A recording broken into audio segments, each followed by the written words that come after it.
Y a partir de hoy entonces vamos a empezar con Primera de Corintios, una gran carta como lo es cualquier parte de las Escrituras. Y vamos a estudiar a partir de hoy, si el Señor quiere, verdades muy útiles para nuestra vida diaria como cristianos. Por ejemplo, si tienen su Biblia ahí en Primera de Corintios, pueden acompañarme al capítulo 3, a manera de panorama breve, como introducción a nuestro estudio de hoy. 1 Corintios 3, versículos 3 y 4, para darles una muestra breve, panorámica, de lo que vamos a estar estudiando en esta hermosa carta. Observen lo que dijo aquí Pablo, 1 Corintios 3, 3. Porque aún sois carnales, pues habiendo entre vosotros celos, contiendas y disensiones, ¿no sois carnales y andáis como hombres? Porque diciendo el uno, yo ciertamente soy de Pablo, y el otro, yo soy de Apolos, ¿no sois carnales? Aquí Pablo responde a la pregunta, ¿cómo puedo evitar las divisiones y los celos y la envidia? Y si somos honestos, hermanos, simplemente al leer este texto, vemos que nos parecemos tanto a los corintios, ¿no es cierto? Somos tan dados al pelearnos por egoísmo, por querer hacer lo que queremos, a la envidia. Nos parecemos tanto a los corintios, a un grado u otro, todo cristiano y toda iglesia es como los corintios cuando pecamos. También ahí, por ejemplo, en el capítulo 2, versículos 1 al 5, Pablo responde a la pregunta, ¿puedo predicar el evangelio usando técnicas humanas para convencer al que me oye? En el capítulo 5 encontramos pecado de fornicación, 5.1, lo pueden ver. En 1 Corintios 5.1, de cierto se oye que hay entre vosotros fornicación, y tal fornicación cual ni aún se nombra entre los gentiles, tanto que alguno tiene la mujer de su padre. Y aquí en el capítulo 5, Pablo responde a la pregunta, ¿cómo enfrentar el pecado en la iglesia? Allá adelante en el capítulo 6.1, observen, 1 Corintios 6.1, ¿osa alguno de vosotros cuando tiene algo contra otro ir a juicio delante de los injustos y no delante de los santos? Y aquí en el capítulo 6 Pablo responde a la pregunta, ¿qué hago cuando un hermano en la iglesia me defrauda legalmente? ¿Alguno de ustedes ha estado en esa situación? Claro. Capítulo 6, versículo 18, otro tema con el que luchamos a un grado u otro. 1 Corintios 6, 18, algunos más, otros menos. Huid de la fornicación. Cualquier otro pecado que el hombre cometa está fuera del cuerpo, mas el que fornica contra su propio cuerpo peca. Aquí en el capítulo 6, Pablo responde a la pregunta, ¿cómo evito el pecado sexual? Otra área en la que luchamos, de nuevo, quizás no todos luchamos con las mismas áreas exactamente con las que lucharon los corintios, pero en general luchamos a un grado u otro, en un área, en otra área. En el capítulo 7 responde la pregunta, ¿cómo debemos vivir como solteros, casados, viudos, divorciados? Como soltero, ¿con qué persona te debes casar? ¿Puedes ser un inconverso? Si eres viuda, ¿te puedes volver a casar? Si eres divorciado, ¿te puedes volver a casar? Pablo responde esas preguntas. En los capítulos 8 al 10, Pablo responde a la pregunta, ¿qué hago en asuntos que no son de pecado? En el 12.1, otro tema muy importante, 1 Corintios 12.1, no quiero, hermanos, que ignoréis acerca de los dones espirituales.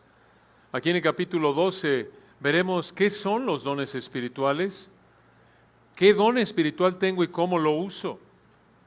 En el capítulo 13, versículos 4 al 7, uno de los textos más hermosos en toda la Biblia, de hecho, recuerdo haberlo leído en la boda de algunos hermanos queridos que están aquí sentados en esta mañana. 1 Corintios 13, 4 al 7, escuchen, el amor es sufrido, es benigno, el amor no tiene envidia, el amor no es jactancioso, no se envanece. Versículo 5, no hace nada indebido, en resumen, no busca lo suyo, en otras palabras, no es egoísta. Aquí Pablo responde a la pregunta, ¿cómo se ve el amor bíblico en mi vida? Aquí en el contexto del servicio en la iglesia local, pero obviamente esto se aplica a cualquier relación. En el capítulo 14, Pablo responde a la pregunta, ¿cómo identifico el don de lenguas y de profecía? Capítulo 15, ¿qué hay acerca de la resurrección? Capítulo 16, ¿cómo debo ofrendar? Entonces, estos son temas muy útiles, necesarios para nuestra vida diaria, como pueden ver, y a partir de hoy tenemos planeado comenzar con el saludo en 1 Corintios 1, versículos 1 al 9. 1 Corintios 1, versículos 1 al 9. Vamos a leer el texto para comenzar. 1 Corintios 1, versículo 1. Pablo, llamado a ser apóstol de Jesucristo por la voluntad de Dios, y el hermano Sóstenes, a la iglesia de Dios que está en Corinto, a los santificados en Cristo Jesús, llamados a ser santos con todos los que en cualquier lugar invocan el nombre de nuestro Señor Jesucristo, Señor de ellos y nuestro. Gracia y paz a vosotros, de Dios nuestro Padre y del Señor Jesucristo. Versículo 4. Gracias doy a mi Dios siempre por vosotros, por la gracia de Dios que os fue dada en Cristo Jesús, porque en todas las cosas fuisteis enriquecidos en Él, en toda palabra y en toda ciencia, así como el testimonio acerca de Cristo ha sido confirmado en vosotros, de tal manera que nada os falte ningún don, esperando la manifestación de nuestro Señor Jesucristo, el cual también os confirmará hasta el fin, para que seáis irreprensibles en el día de nuestro Señor Jesucristo. Fiel es Dios, por el cual fuisteis llamados a la comunión con su Hijo Jesucristo nuestro Señor. En este hermoso texto encontramos tres descripciones de lo que somos en Cristo que nos motivan a ser fieles. Tres descripciones de lo que somos en Cristo que nos motivan a ser fieles. En los versículos 1 y 2 vemos que en Cristo, en primer lugar, somos la iglesia de Dios. En segundo lugar, en los versículos 2 y 3, vemos que en Cristo somos los santificados. Y finalmente, en tercer lugar, vemos que en Cristo, versículos 4 al 9, somos los enriquecidos. Observen la primera. En Cristo somos la iglesia de Dios. Primera descripción de tres de lo que somos en Cristo que nos motiva a ser fieles, versículo 1 y hasta la primera parte del 2. Somos la iglesia de Dios. Estas son verdades hermosas. Veámoslas. Versículo 1.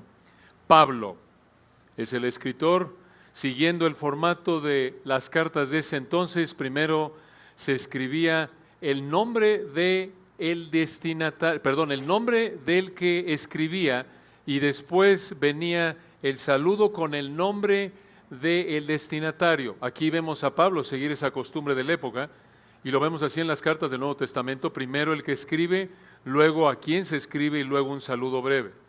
Aquí comienza Pablo siguiendo así esa costumbre de la época, versículo 1, y dice: Pablo, llamado a ser apóstol de Jesucristo.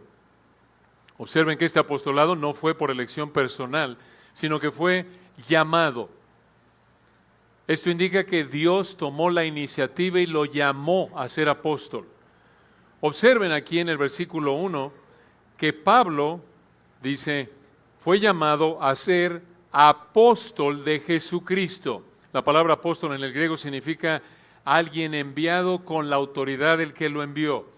Esto significa que Jesucristo lo envió como su representante. Pablo fue parte de ese grupo selecto de hombres que establecieron el fundamento de la iglesia, de acuerdo con Efesios 2:20. Y Gálatas 1:15 al 17 nos dice que él fue apartado como apóstol, en particular a los gentiles, con la autoridad total del que lo envió. Recuerden, esa es la idea de apóstol. Es como si 1 Corintios la hubiera escrito el Señor Jesucristo mismo con su puño y letra. Y observen en el versículo 1 por qué fue llamado a ser apóstol de Jesucristo. De nuevo, 1 Corintios 1:1, Pablo, llamado a ser apóstol de Jesucristo por la voluntad de Dios. Esta frase refuerza el hecho de que fue llamado. Él fue apóstol, fue llamado a ser apóstol de Jesucristo porque Dios quiso. Fue por la voluntad soberana de Dios lo que determinó que Pablo fuera apóstol de Jesucristo. Observen que aquí vemos la unidad de propósito entre el Hijo y el Padre. Apóstol de Jesucristo, enviado por Jesucristo, pero por voluntad del Padre. Aquí vemos de manera implícita la deidad, la naturaleza, la esencia divina. El Padre es Dios, el Hijo es Dios. Y con esta oración de apertura, Pablo les dijo a los corintios que el contenido de esta carta tenía la autoridad del Señor Jesucristo y del Padre mismos. Ahora escuchen esto, así es con nosotros. Cada detalle, todo lo que estudiemos en 1 Corintios es la palabra de Dios mismo. Tiene su autoridad y si no nos sometemos a lo que Dios nos manda aquí, nos rebelamos contra Dios mismo.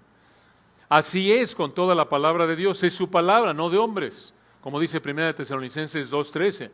Si tú no te sometes a ella, te estás rebelando contra Dios mismo.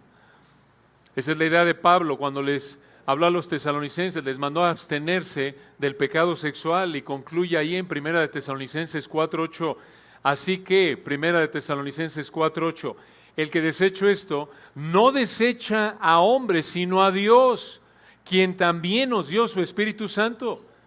Esto es algo que tenemos que recordar. Cada vez que pecamos, cada vez que desobedecemos la palabra de Dios, el primer ofendido y el más ofendido es el autor de la palabra, Dios. David entendió esto, por eso cuando confesó su pecado, al haber adulterado con Betsabé, recuerdan, y haber matado al esposo de Betsabé, en 2 de Samuel 11:12, vemos que confiesa su pecado en el Salmo 51 y dice, contra ti solo he pecado. Y tenemos que recordar esto, cuando pecamos, aun cuando nuestro pecado afecta a otros, el primer ofendido es Dios. Nos rebelamos contra la palabra de Dios. Y debemos recordar esto y debemos enseñárselo a nuestros hijos, que cuando pecan, están pecando en primer lugar contra Dios. Cuando desobedecen la palabra de Dios, están desobedeciendo a Dios antes que a un ser humano. Ahora observen aquí en el versículo 1, la última frase. Pablo, llamado a ser apóstol de Jesucristo por la voluntad de Dios, y el hermano Sóstenes. ¿Quién fue este señor? Es probable que este Sóstenes haya sido el mismo líder de la sinagoga que fue golpeado en Hechos 18, 12 al 17, pero realmente no estamos seguros. Ahora observen que aquí Pablo al final del 1 llamó a Sóstenes el hermano. Esto parece indicar que los corintios lo habrían conocido.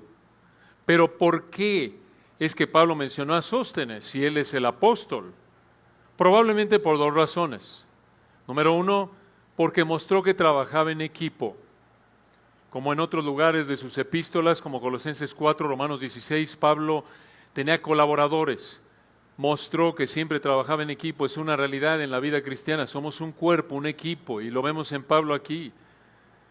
Es probable que esto también hubiera apuntado a los corintios que ya vimos estaban dividiéndose, peleándose, a mostrar que él trabajaba en equipo. Ellos debían aprender de esto.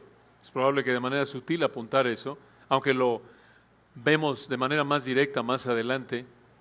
Otra razón probable por la que Pablo mencionó a Sóstenes en el 1:1 es porque fue su amanuense. Amanuense quiere decir su secretario. ¿Secretario qué? Porque le iba a traer las cocas. En esa época no había coca, es obvio. Le habría traído a lo mejor el vino diluido con agua, no la coca. Pero, entonces, ¿en qué sentido fue su amanuense? ¿Qué significa eso? En el sentido de que él habría escrito la carta que Pablo le dictó. En ese sentido. Ahora, observen en el versículo 2 a quién le escribió Pablo con esta autoridad del Señor y del Padre. 1 Corintios 1:2. A la iglesia de Dios. De Dios, para animar a los que están estudiando griego que sirve lo que están haciendo. De Dios, en griego, en términos gramaticales, este es un genitivo posesivo. Esto significa que la iglesia es propiedad de Dios. Y esta es una verdad gloriosa. La iglesia es propiedad de Dios. Y la iglesia está constituida por cada cristiano. Cada individuo que ha confesado a Cristo como su Señor y Salvador. Aquí lo vemos en el versículo 2, a la iglesia de Dios que está en Corinto. ¿Quién es la iglesia? Versículo 2, a los santificados en Cristo Jesús, llamados a ser santos, con todos los que en cualquier lugar invocan el nombre de nuestro Señor Jesucristo. ¿Quién es la iglesia? La iglesia son los cristianos genuinos. Entonces Pablo aquí en el versículo 2, al decir a la iglesia de Dios, parece que ya empieza a presentar verdades de manera, digamos, sutil para corregir las divisiones de los corintios. Porque recuerdan que estaban peleando ellos en 1 Corintios 3, lo acabamos de leer, versículo 4. Yo soy de Pablo, yo soy de Apolos, este es mi líder, aquel es mi líder, yo soy posesión de Pablo. Y Pablo aquí les dice, no señores, versículo 2, son la iglesia de Dios todos. La iglesia no es de un líder o grupo de líderes élite, sino del Dios, el soberano del universo. En el caso de la iglesia a la que Pablo le escribió 1 Corintios, observen, nos dice el texto, versículo 2, a la iglesia de Dios que está en Corinto. Esta iglesia fue establecida en Corinto durante el segundo viaje misionero de Pablo. Esto lo vemos en Hechos capítulo 18. Pablo ya le había escrito a los corintios una carta no inspirada, según el 5:9. Esto significa que 1 Corintios habría sido la segunda, pero esta es la primera carta inspirada, por eso la llamamos 1 Corintios. Ahora, es probable que Pablo escribió esta carta desde la ciudad de Éfeso. Esto lo sabemos por el capítulo 16, 8, 9 y 19 en 1 Corintios. Alrededor del año 55 después de Cristo, una de las primeras cartas escritas en el Nuevo Testamento. De hecho, la primera fue Santiago, allá por el 44 al 49. La segunda, Gálatas, allá por el 49 al 50. La tercera habría sido el Evangelio de Mateo, Marcos, 50 al 60.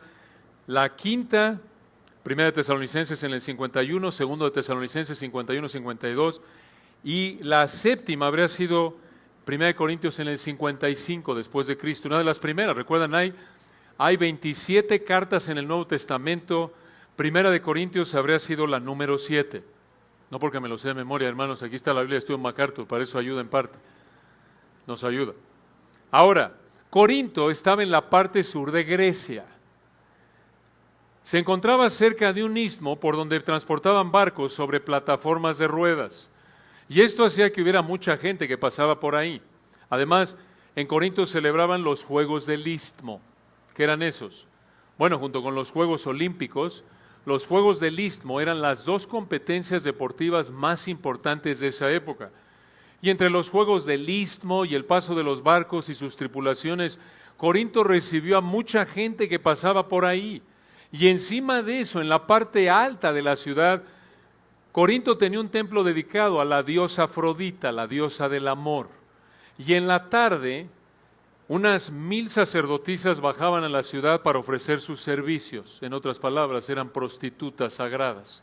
Sagradas, entre comillas, porque obviamente era muy popular la religión de la adoración a la diosa Afrodita, como lo vemos a lo largo de la Escritura. Parte de la adoración a ciertas deidades incluía relaciones sexuales porque decían que así adoraban a su deidad, muy conveniente para apelar a los deseos de la carne. Y como se imaginarán, muchos adoradores era muy popular una religión así, ¿no es cierto? ¿Quieres adorar a la diosa Afrodita? Ven, acuéstate con la prostituta, bastante atractivo para deseos pecaminosos, para satisfacer deseos pecaminosos. Entonces, habían muchos hombres ahí, porque habían marineros, recuerdan, que estaban pasando por ahí, y obviamente estas mujeres tenían mucho trabajo, y era una ciudad, esto les da una idea, que estaba inmersa en el pecado, y aún para la época, obviamente había pecado en muchas ciudades en ese entonces, pero Corinto se distinguía por ser una ciudad tan entregada al pecado, que usaban por costumbre en ese entonces la palabra corintianizar. Y esa palabra corintianizar se usaba para describir inmoralidad y embriaguez sin límites. Así como en nuestra época decimos, este se fue de farra o de fiesta, para darles una idea, este anda corintianizando. En otras palabras, está entregado al pecado, está emborrachándose, pero observen aquí la gracia y el poder de Dios en medio de esta sociedad tan impía, tan oscura. Dios levantó una iglesia genuina. Y sabemos que era genuina porque Pablo le escribió, versículo 2, a la iglesia de Dios que está en Corinto. Y así es contigo. Si tú eres un verdadero cristiano, eres parte de la iglesia de Dios. Si el Señor nos escribió una carta en la actualidad que no va a pasar porque ya cerró el canon, diría a la iglesia de Dios que está en Naucalpan. Y seríamos parte de la iglesia de Dios que está en Naucalpan, no porque seamos la única iglesia verdadera que hay en Naucalpan. Cualquier creyente genuino que estuviera en Naucalpan sería parte de la iglesia de Dios. Entonces, si tú eres un verdadero cristiano, eres parte de la iglesia de Dios, no eres parte de una iglesia cuyo dueño es un hombre o un grupo de hombres. Eres posesión de Dios. Este es un privilegio indescriptible. De hecho, es una verdad gloriosa que vemos a lo largo del Nuevo Testamento. Por ejemplo, en 1 Timoteo 3:14, 1 Timoteo 3:15, mi amada esposa me corrigió al final del primer servicio. Me dijo, te equivocaste, es el 15. Ayuda idónea, hermanos, ayuda mucho.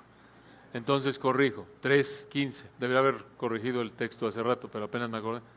1 Timoteo 3:15, que es la iglesia del Dios viviente. Piensen, hermanos, no servimos un Dios muerto, es el Dios vivo, el único Dios vivo y verdadero, somos su iglesia. De hecho, en Mateo 16:18 el Señor dijo, yo edificaré mi iglesia.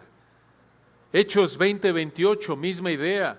Ahí en Hechos 20:28, Pablo le dijo esta verdad memorable a los ancianos de la iglesia en Éfeso, ya despidiéndose. Escuchen, Hechos 20:28 les dijo, por tanto, mirad por vosotros y por todo el rebaño en que el Espíritu Santo os ha puesto por obispos, para apacentar o para pastorear a la iglesia del Señor, en los mejores manuscritos, la iglesia de Dios, y escuchen esto, la cual Él ganó por su propia sangre.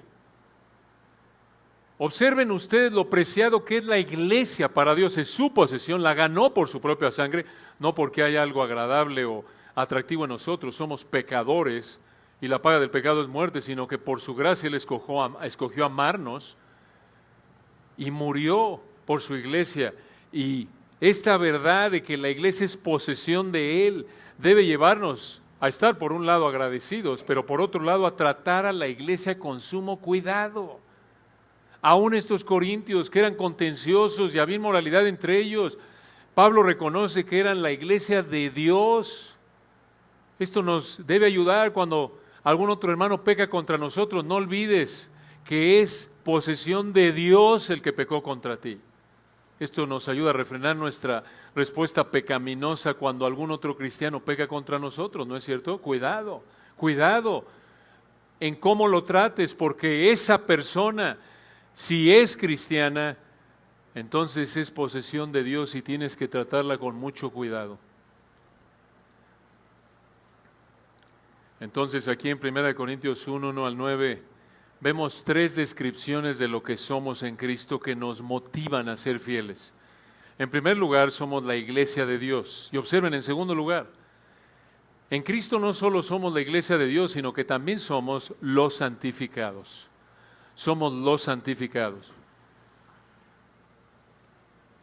Observen cómo le llama Pablo a los Corintios, versículo 2.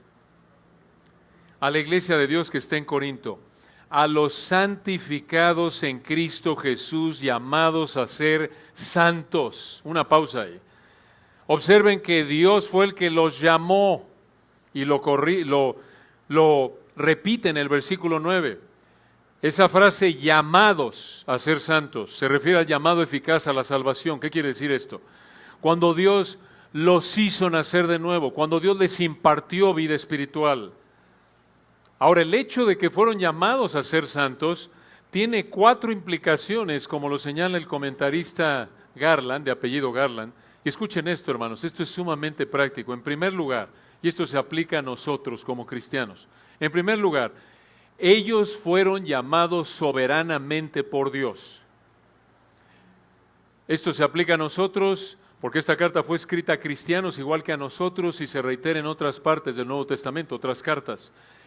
Ellos fueron llamados, igual que nosotros, fuimos llamados soberanamente por Dios. Observen algo aquí fascinante. Versículo 1 de nuevo, Pablo, llamado a ser apóstol de Jesucristo por la voluntad de Dios. Versículo 2, a la iglesia de Dios que está en Corinto, a los santificados en Cristo Jesús, llamados a ser santos. Escucha, así como Pablo en el versículo 1 fue llamado por la voluntad de Dios a ser apóstol, Así también nosotros en el versículo 2 fuimos llamados a ser santos por la voluntad de Dios. Aunque el texto no lo dice, esa es la intención, esa es la implicación. Así como Pablo no se ganó el apostolado por mérito personal, así tampoco ellos ni nosotros nos ganamos la salvación por mérito personal. Así es con cada uno de nosotros. Si eres un cristiano genuino, no te ganaste la salvación por méritos personales. Una segunda implicación de que fueron llamados a ser santos es que Dios los apartó para que sirvieran a Dios, no a sí mismos. Dios los apartó para que sirvieran a Dios, no a sí mismos. ¿Por qué decimos esto? Porque la palabra llamado a ser santo, la palabra santo significa apartado, apartado. Y esto se aplica a nosotros. Si tú eres un creyente genuino, Dios te apartó para servir a Dios, no a ti mismo, no a tus intereses. Desde el momento en el que Dios te salva, el resto de la vida que Dios te conceda aquí en la tierra, ahora es para dedicarla, para servirlo a Él. ¿Qué quiere decir eso? ¿Que te tienes que dedicar a ser misionero? No, que en donde quiera que Dios te haya puesto, mamá, abuela, esposa, administrador de empresas, seas lo que seas, abogado, arquitecto, lo que sea, tienes como prioridad el servir a Dios, que significa obedecer a Dios como Dios manda en su palabra. Esa es la intención. Así es con todos nosotros, como dice 2 Corintios 5:15, y por todos murió, hablando de los creyentes, para que los que viven ya no vivan para sí, sino para aquel que murió y resucitó por ellos. Una tercera implicación de que fueron llamados a ser santos es que fueron llamados a un estilo de vida en particular, apartado del pecado. Es igual con nosotros. Hemos sido llamados a un estilo de vida en particular, apartado del pecado. ¿Por qué? Porque ese estilo de vida es definido por los estándares del que nos llamó. ¿Quién nos llamó? El Dios Santo. Dios es el que define cómo vivimos. Es un estilo de vida definido por los límites establecidos por el Dios Santo. ¿Recuerdan ese texto tan conocido en 1 de Pedro 1:15 y 16? 1 de Pedro 1:15 y 16. Como aquel que os llamó es santo, sed también vosotros santos en toda vuestra manera de vivir, porque escrito está, sed santos porque yo soy santo. En otras palabras, apártate del pecado. 1 de Pedro 1:15 y 16. Finalmente, una cuarta implicación de ser llamados a ser santos es que los corintios eran una comunidad de creyentes apartada para Dios. Así es con todo cristiano. Somos, como cristianos, una comunidad de creyentes apartada para Dios. Esto es importante, hermanos. Véanlo aquí en el texto, versículo 2. A la iglesia de Dios que está en Corinto, a los santificados en Cristo Jesús, llamados a ser santos, con todos los que en cualquier lugar invocan el nombre de nuestro Señor Jesucristo. Esto es cualquier creyente. ¿Por qué? Porque si confesares, todo aquel que invocar el nombre del Señor será salvo. Romanos 10. Cualquier creyente, dice aquí, sea en Corinto o en cualquier otro lugar sobre la faz de la tierra, cualquier persona que invoca al Señor Jesucristo, es santo. Esto es importante, hermanos. No hay grupos selectos de creyentes más espirituales que otros. La Biblia no enseña como el catolicismo romano de que ciertas personas van a ser canonizadas. No, santo en la Biblia es un creyente genuino. Aún con los corintios que eran carnales, como acabamos de ver, yo soy de Pablo, de Apolos, estaban peleando, 1 Corintios 3, celos, envidias, eran santos. No eran tan santos como debían ser prácticamente, no mostraban obediencia en su vida como debía ser.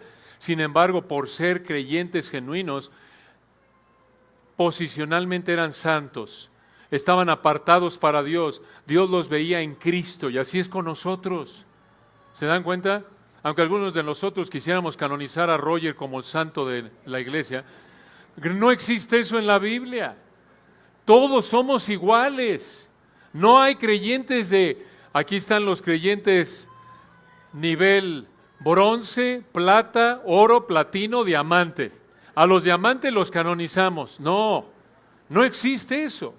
Así somos todos. Gracias a Dios, Efesios 6:18 lo confirma entre otros textos. Por estar en Cristo entonces, posicionalmente, todos los creyentes somos igual de santos ante Dios. De nuevo, posicionalmente, no prácticamente. Porque de nuevo, prácticamente, tristemente, no vivimos al nivel de la posición en la que debemos estar. Esto es, nuestra práctica no está donde debe estar, al nivel de nuestra posición. La posición está ahí. Ahora observen, el versículo 2 continúa. Pablo dice algo importante aquí. Obvio, todo lo que dice es importante, pero vean este texto, versículo 2. A la iglesia de Dios que está en Corinto, a los santificados en Cristo Jesús, llamados a ser santos, escuchen esto, con todos los que en cualquier lugar, cualquier, se puede traducir del griego en todo lugar. La idea es en cualquier lugar del mundo donde haya cristianos, es la idea. Y aquí otra vez vemos esta verdad de que el ser santo se aplica a todo creyente genuino. ¿Cómo sabemos que son creyentes? Versículo 2 al final, véanlo. Con todos los que en cualquier lugar invocan el nombre de nuestro Señor Jesucristo, Señor de ellos y nuestro. Esa frase invocan el nombre de nuestro Señor Jesucristo, se refiere a creyentes. Otra vez, Romanos 10, 12 al 14. Todo aquel que invocar el nombre del Señor será salvo. Observen la última frase del versículo 2 de nuevo, y esto en el contexto de Corintios es vital. Dice aquí el versículo 2, con todos los que en cualquier lugar invocan el nombre de nuestro Señor Jesucristo, Señor de ellos y nuestro. Esta frase apunta a la unidad de la iglesia. ¿Cómo?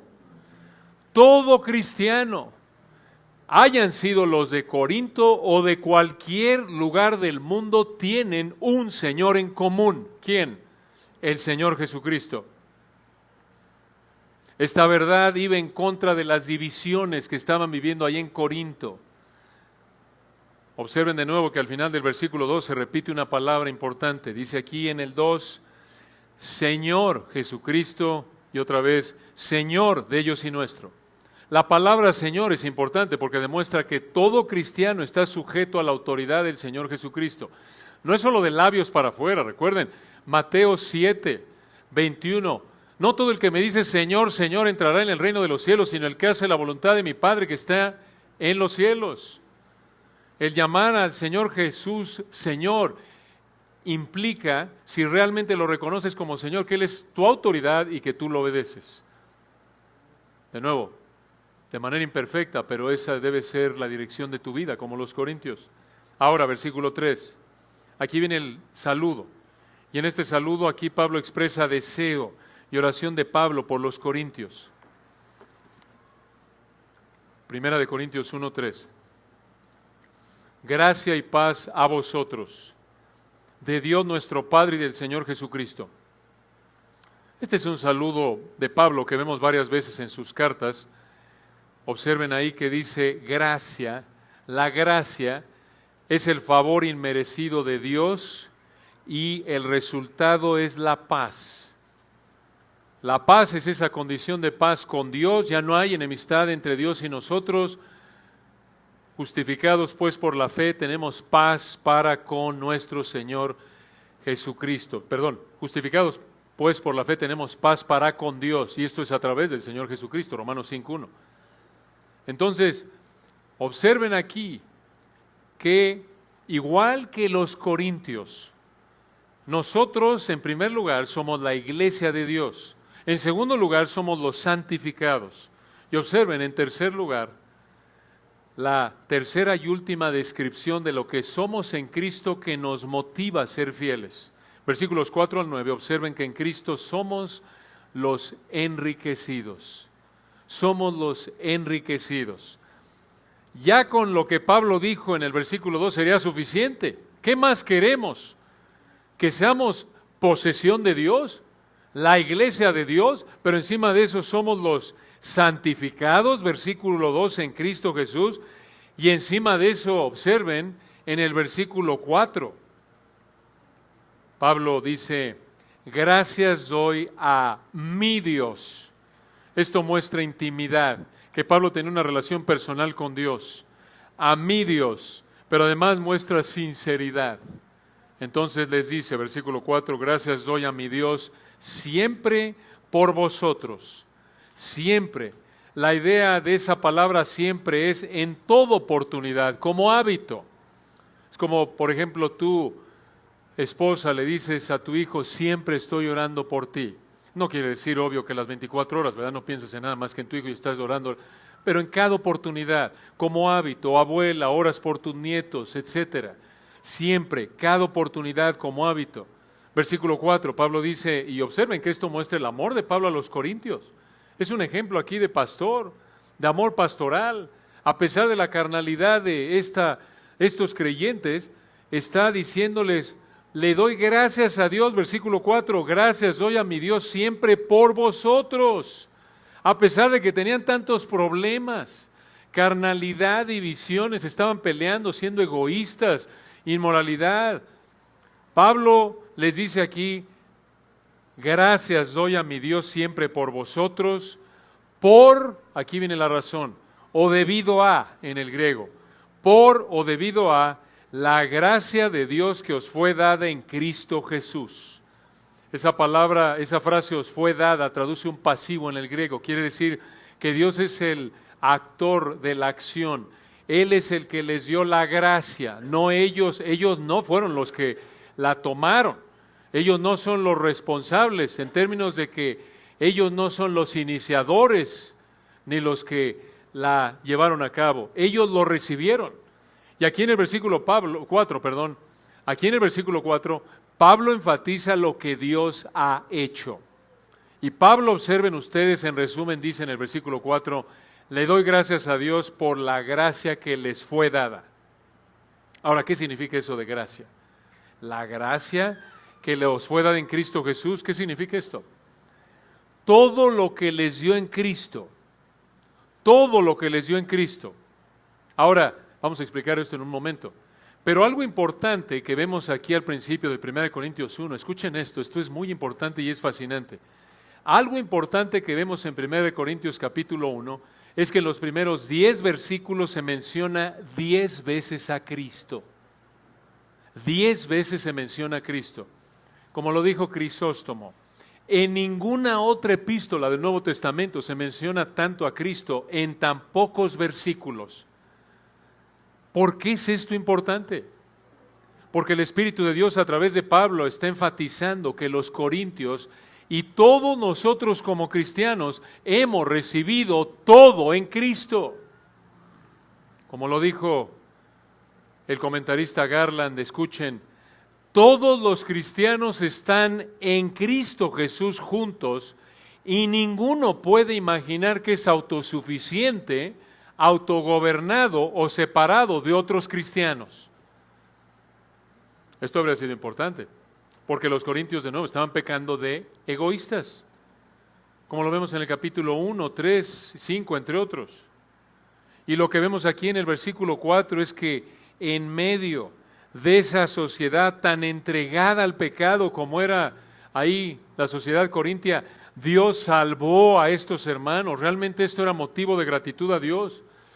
Y así es con nosotros. En medio de una familia, una sociedad que no conoce a Dios, entregada al pecado, a Dios le agradó salvarnos y debemos agradecerle por esto. Realmente cualquier cristiano debe ser motivo de gratitud a Dios. Y hermanos, con toda franqueza, a veces nos es difícil darle gracias a Dios por la salvación de mi suegra o de mi hermano. La verdad, porque a veces en ciertas ocasiones es más fácil tratar con un pariente inconverso que con un pariente cristiano.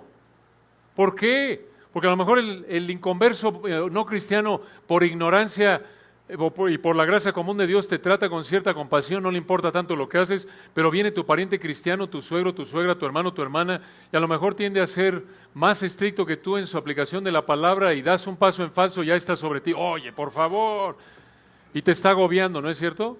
O en su buena intención interpreta mal un texto de la Biblia y ya está sobre ti, oye, pero ven para acá, y no es posible, tienes que hacer esto, y sabes que está de cabeza, no está correcto lo que dice, pero es cristiano, ¿no es cierto? Es difícil, ¿no es cierto? Y a veces más difícil que tener un pariente inconverso, porque tienes al cristiano y te viene del otro espectro, ¿no es cierto? El que en su aplicación es más ligera y tú quieres, por la razón que sea, por tu convicción, mira, no voy a hacer esto, ni voy a ir a este lugar, ni voy a... ahí eres un legalista. Y ahí está la fricción constante, ¿no es cierto?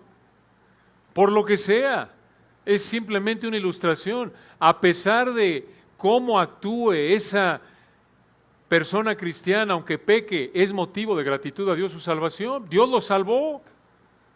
Debemos recordar eso. Esto nos puede ayudar para ver con mayor compasión, amor a nuestros parientes, otros cristianos, aunque estén pecando en algún área. Todos estamos pecando en algún área. Digo, no es nuestro deseo ni nuestro hábito de vida quizás, pero luchamos con ciertos pecados que nos asedian, como dice Hebreos 12. Y a veces cuando nuestro pecado afecta a otros también es igual que tú. Es difícil para ellos darle gracias a Dios por nuestra salvación. ¿No es cierto? Ahora observen el versículo 5. Dice aquí, porque. Esa palabra parece ser mejor, la idea en el griego sería esto es. En otras palabras, nos va a explicar la última frase del versículo 4. En el versículo 4 nos dijo, observen el 4 de nuevo, por la gracia de Dios que os fue dada en Cristo Jesús, y probablemente se puede traducir mejor versículo 5, esto es. En otras palabras, va a explicar algo de lo que Dios en su gracia les dio en Cristo. Aquí viene versículo 5, porque en todas las cosas fuisteis enriquecidos en Él. ¿Quién es en Él? En Cristo. Esto significa que Dios les dio toda bendición espiritual en Cristo, incluyendo dones espirituales. Y esto es para todo cristiano, incluyéndote a ti. Y esto implica algo muy importante. Escucha, no hay que esperar alguna otra bendición espiritual de Dios. No hay que pedirle a Dios que nos dé algún regalo o don espiritual.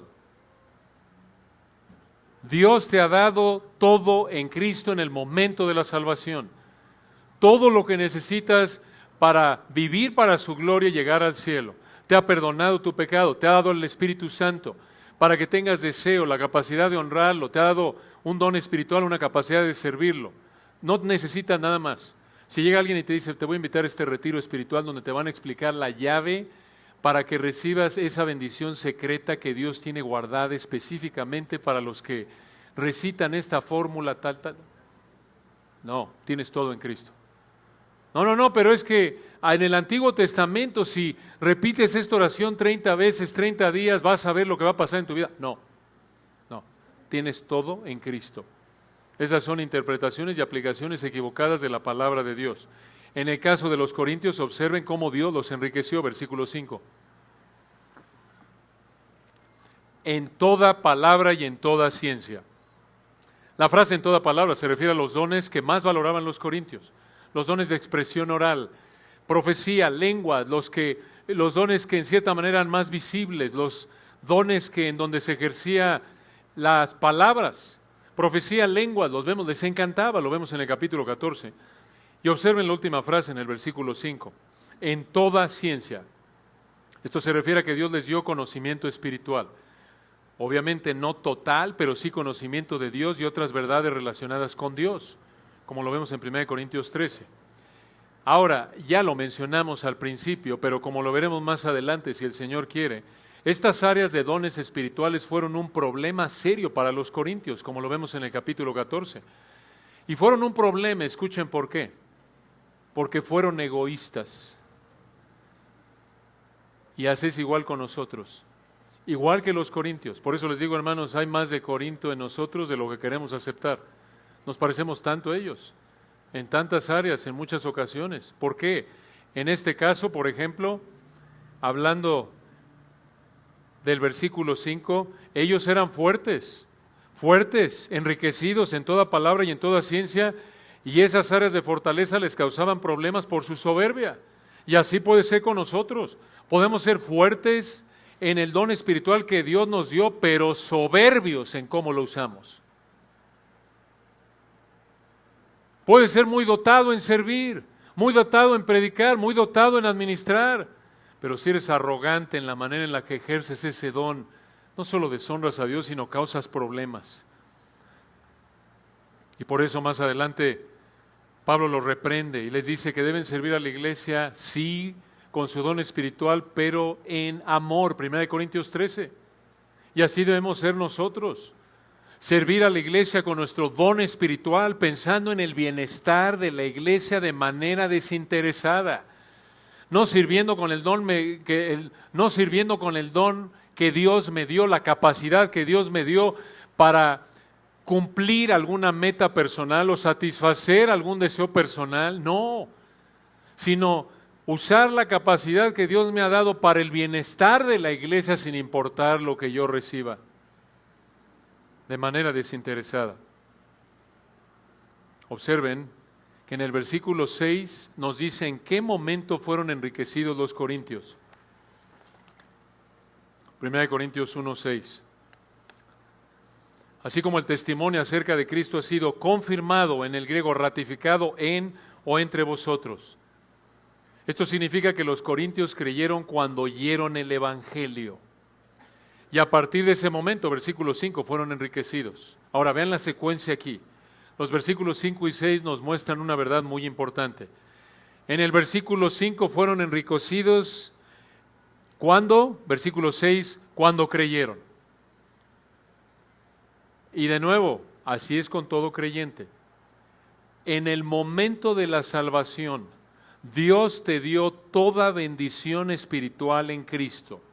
No hay algo que viene después, como algunos piensan de manera equivocada, en alguna segunda bendición, o mira, ahora sí vas, ya eres salvo, ahora tienes que pedirle a Dios que te ayude a hablar en idiomas o tal o cual bendición, o a quitarte tal o cual demonio que traes por ahí atorado. No, no, no. En el momento de la salvación, y decimos esto, hermanos, a lo que se oiga de manera chistosa, lo queremos decir de manera compasiva porque algunos de nosotros hemos salido de ahí. Efesios 4 dice que algunos creyentes genuinos, como hablábamos con alguien al final del primer servicio, puede haber creyentes genuinos en grupos así, porque Efesios 4 nos dice que por inmadurez podemos ser llevados por doquier de todo viento de doctrina, por estratagema de hombres, por falsos maestros, por error. Pero de nuevo, el punto aquí, lo que enseña la palabra de Dios, es que en el momento de la salvación Dios te da todo lo que necesitas para vivir para su gloria, para llegar al cielo. Dios te dio su Espíritu, Dios te perdonó, Dios te colocó en el cuerpo de Cristo, Dios te dio una capacidad para servirlo, don espiritual, Dios te da el deseo, la capacidad de obedecerlo, y todo esto en el momento en el que te salvó, en el momento en el que creíste. Es como alguien lo ha dicho, seguramente han oído esta analogía, es como cuando nace un ser humano.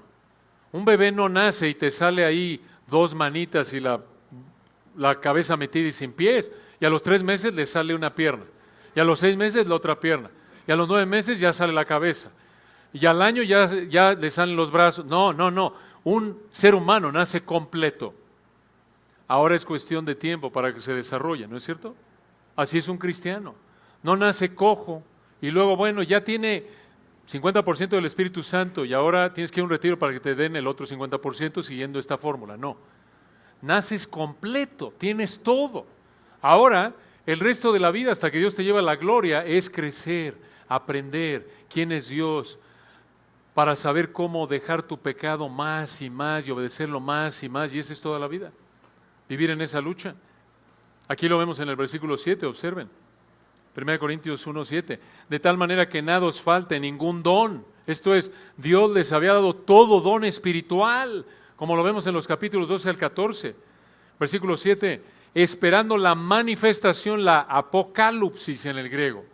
Misma palabra que en el 1:1. La revelación, esto es la segunda venida, dice al final del 7, de nuestro Señor Jesucristo. ¿Qué está diciendo en el versículo 7? Escuchen, los corintios se sentían complacidos por su fortaleza espiritual. Esto lo vemos ahí en el 4:8, obsérvenlo. 1 Corintios 4:8. Pablo les dice, 1 Corintios 4:8, ya estáis saciados, está hablando de manera sarcástica, ya estáis ricos y nosotros reináis. En otras palabras, ellos, como estaban completos en Cristo, tenían todo don espiritual, habían sido muy bendecidos en Cristo, ellos se sentían complacidos. Prácticamente su actitud era, ¿sabes qué? Nosotros ya no necesitamos crecer más.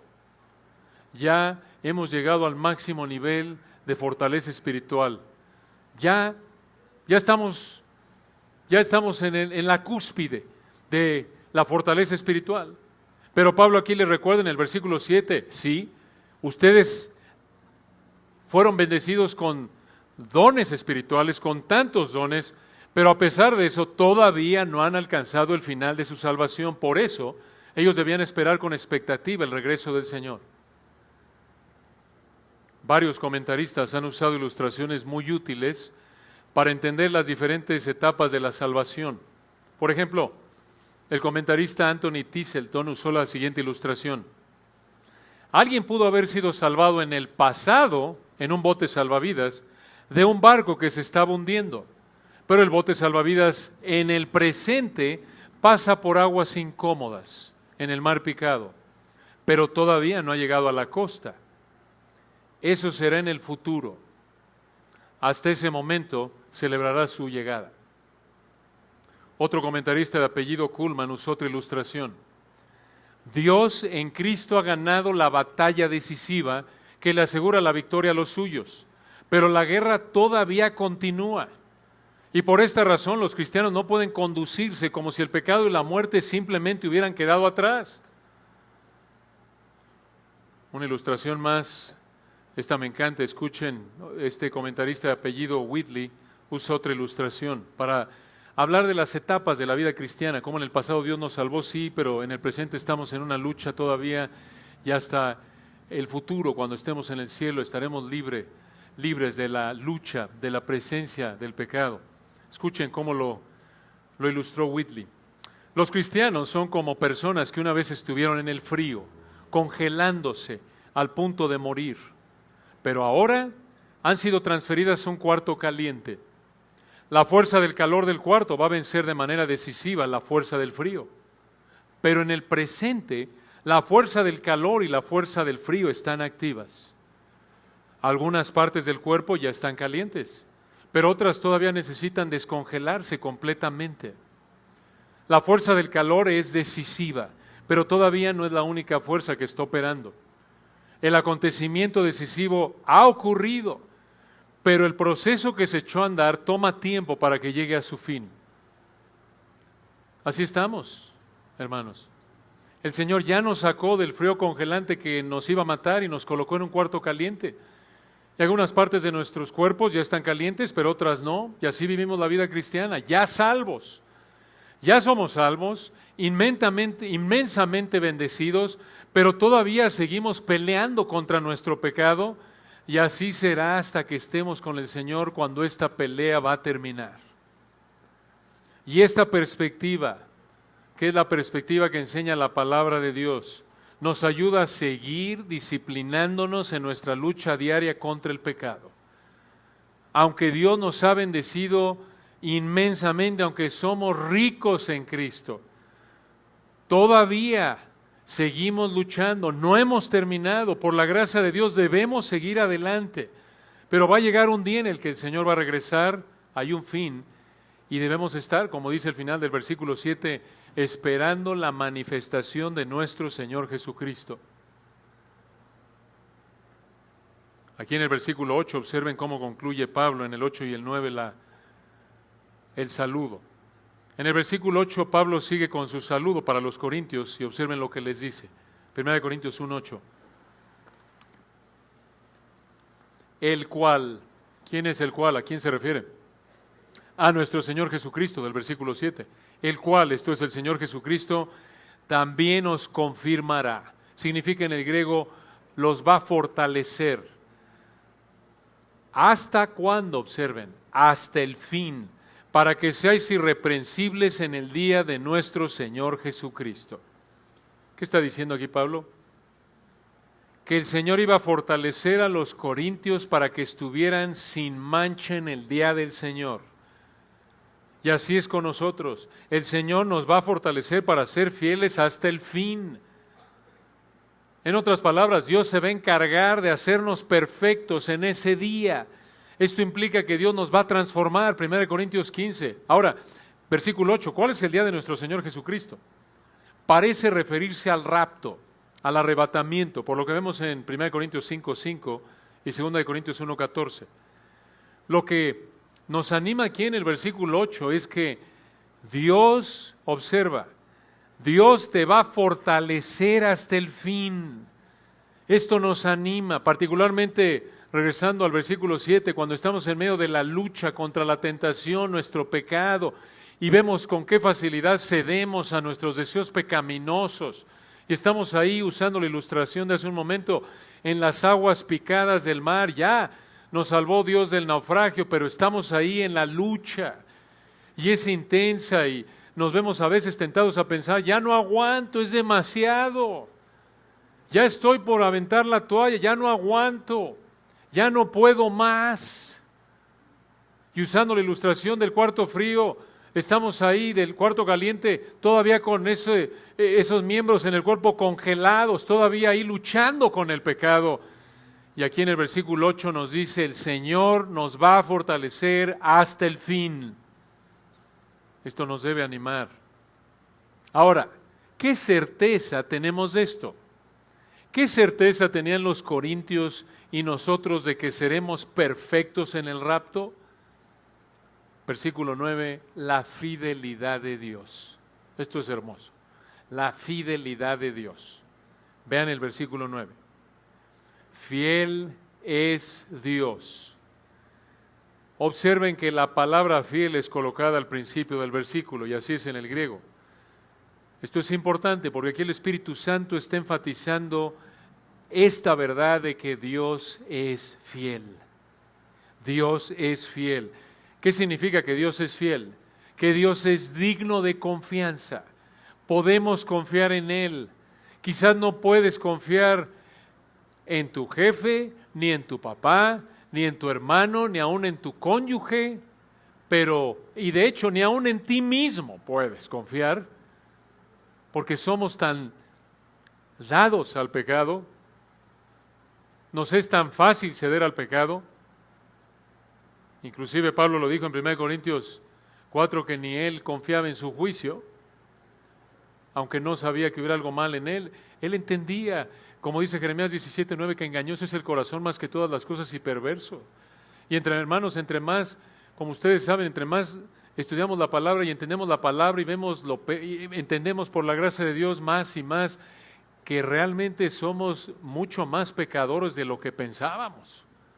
Somos mucho más pecaminosos de lo que pensábamos. Somos peores de lo que pensábamos. ¿No es cierto? Y entre más te das cuenta del estándar de Dios y lo horrenda que es tu pecado, tus tendencias, tus deseos, dices, Señor, pero ¿cómo voy a aguantar yo? ¿Cómo voy a aguantar yo hasta el fin? Y aquí entra la fidelidad de Dios. Necesitamos a Dios. Como lo dijo un autor, la vida cristiana depende de manera total de la fidelidad de Dios, no de los dones personales. Si no fuera así, hermanos, abandonaríamos al Señor. Si la salvación dependiera de nosotros, ya la hubiéramos perdido. Porque somos tan dados al pecado, aun cuando el Espíritu Santo vive en nosotros, todavía tenemos deseos pecaminosos y el pecado todavía tiene tal fuerza en nosotros, aunque el Espíritu ha roto, ha quebrantado su poder en nosotros. Todavía, hermanos, nos es tan fácil ceder a la tentación. Y si no lo crees, pregúntale a tu hijo. Si te crees demasiado, normalmente ese es otro problema que muestra nuestra pecaminosidad. Normalmente tendemos a pensar que no somos tan malos y pensamos que somos más buenos de lo que somos. Pensamos que somos más buenos de lo que somos y no somos tan malos como somos.